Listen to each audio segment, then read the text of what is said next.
अस्सलाम वालेकुम। तव्हां ॾिसी रहिया आहियो गुड न्यूज़ ऑफ पब्लिक। आहियां अब्दुल अली मेमण। तव्हां खे आगाह कयूं था कराची जे मुख़्तलिफ़ इलाइक़नि खां सभ खां पहिरियों आगाज़ कयूं था हिन ख़बर कहूं कराची जे अब्दुल्ला गबोल ॻोठ में क़ाइमु government boys elementary Sindhi school में सालियानी इम्तिहाननि जी रिज़ल्ट पधरी कई वई, जंहिंमें स्कूल जे हेड मास्टर तरफ़ां प्रोग्राम मुनक़द कयो वियो, जंहिंमें पोज़ीशन खणंदड़ पहिरीं पोज़ीशन, ॿी पोज़ीशन ऐं टीं पोज़ीशन खणंदड़ ॿारनि खे पिणु इनाम ॾिना विया।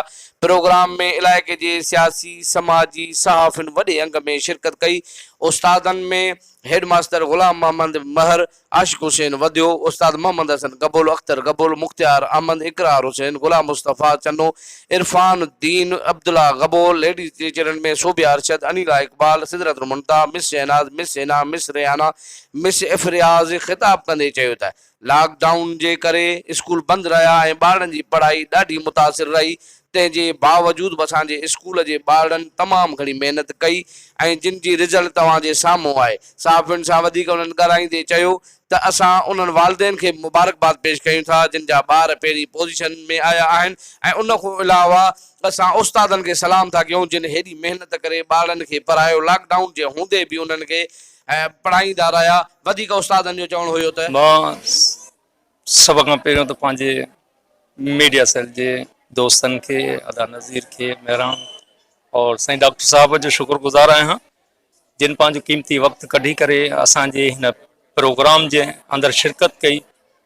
ऐं मां हिननि जे जज़्बे खे सलाम कयां थो जेका हिननि जी हिन मासूम ॿारनि सां जेका दिलचस्पी आहे, जेका मुहबत आहे, को तइलीमी जेको उन्हनि जो सिलसिलो आहे, उन पंहिंजे तइलीमी सिलसिले में हू वधीक जोश ऐं ख़रोश सां अॻिते वधी करे तइलीम हासिल करण जी कोशिशि कनि।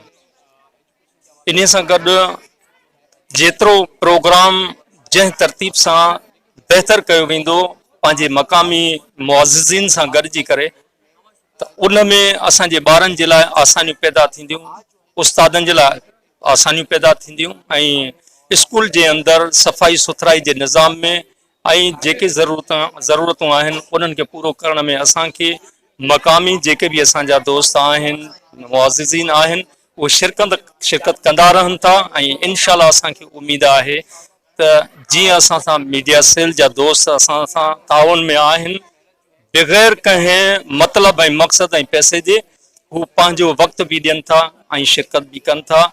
ऐं अहिड़े ई तरीक़े सां जो असांजे ॻोठ जा मुअज़्ज़िज़ीन जेके आहिनि जिन में ख़ासि तौर पर साईं मोहम्मद हसन गबोल साहिबु आहे जंहिं असांजी रहनुमाई मुकमिल कई आहे।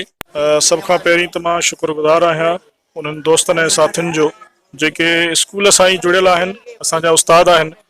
ऐं ख़ासि तौर ते मां शुक्रगुज़ार आहियां साईं पंहिंजे स्कूल जे हेड मास्टर साईं ग़ुलाम मोहम्मद महर साहिब जो, साईं मोहम्मद हसन गबोल साहिब जो, साईं मोहम्मद अख्तर गबोल साहिब जो, जिन हिन मुख़्तसिर टाइम में मूंखे एतिरी हिमत ॾियारी जो असीं सभु जुड़ी बीठासीं। ऐं उस्ताद जेके मेल आहिनि या फीमेल आहिनि, हर कंहिं पंहिंजो कमु विरहाए खयो ऐं हिकिड़े ॾींहं जे अंदरि असां ॿारनि खे तयारी कराईसीं जंहिंजो रिज़ल्ट तव्हांजे साम्हूं हुयो। सुठे खां सुठो प्रोग्राम पेश करण जी कोशिशि कई।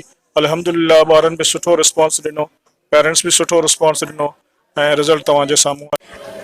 सर कोशिशि इहा आहे की जेके असांजे ॿारहाड़ीअ जा मादरी ज़ुबान आहे त ॿार उहो पंहिंजी मादरी ज़ुबान में पढ़नि ऐं उहो सम्झी बि सघनि था मादरी ज़ुबान में, बजाए असां उर्दू ऐं इंग्लिश उन्हनि खे सम्झायो। उहो त सही आहे, तरक़ी वठण जे लाइ अॻिते आहिनि, पर असां जेका ॻाल्हि पंहिंजे मादरी ज़ुबान में सम्झंदासीं उहा ॿिए